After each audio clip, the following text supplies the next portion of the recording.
tunapoingia kwenye awamu ya pili ya Samia Motocross Championship. Tunafurahi kuona kwamba mchezo wetu unakuwa na vijana wetu wanazidi kuimarika na mazingira yanazidi kuwa bora zaidi. Mwaka jana tulitengeneza uwanja huu hapa Lakilaki, lakini si katika viwango vya mwaka huu.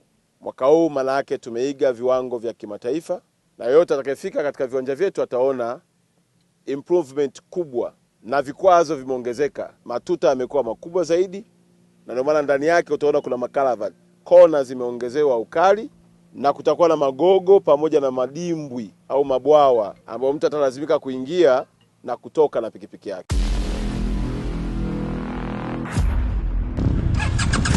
Nitumie fursa hii kuwaomba vijana wote wa Tanzania, pamoja kwamba ni mchezo wa wananchi wa Arusha, lakini tumealika watu kutoka Zanzibar wanaruhusiwa kushiriki, kutoka Tanga, Kilimanjaro, Dodoma, Mwanza, Iringa, Mbeya na hata Dar es Salaam. Lakini pia mwaka huu tumeongeza pia zawadi kutoka kwenye milioni 10 kwa mshindi kwenda kwenye milioni 15. Na aliyekuwa anapata milioni 7 anaenda kupata milioni 10. Na aliyepata milioni 3 anakwenda kupata milioni 5. Sambamba na hivyo tumeongeza pia na mchezo na mashindano ya baskeli. Kwa nini tumeweka baskeli? Tunataka kila mchezo mmoja ukifika katika kiwango kikubwa tunanyanyua na mchezo mwingine. Kwa hiyo mwaka jana tulikuwa na mchezo mmoja tu wa pikipiki, lakini mwaka huu tumeongeza na mchezo wa baskeli. Nitumie fursa hii kuwaomba tu washiriki wote waendelee kujisajili, na dirisha tunatarajia kulifunga nafikiri kwenye tarehe 22. Kwa kila mtu kokote kule aliko hakikisha amejisajili. Na tatu, tumealika pia nchi jirani. Tumewalika Uganda, tumewalika Kenya, tumewalika Rwanda waje. Tunatarajia nchi za Afrika Mashariki washiriki pia.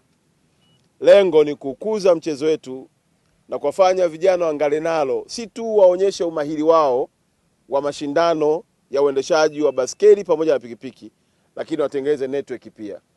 Katika mashindano haya ambayo tunatarajia kuanza tarehe 13, 12 na 13. Lakini pia tutakuwa na shughuli mbalimbali za kiuchumi ikiwa pamoja na biashara. Manake wale wanaouza vyakula, wanaouza vinywaji, wachomaji wa nyama, nao itakuwa ni fursa yao. Na matarajio yetu kuwa na watazamaji wasiopungua 20,000.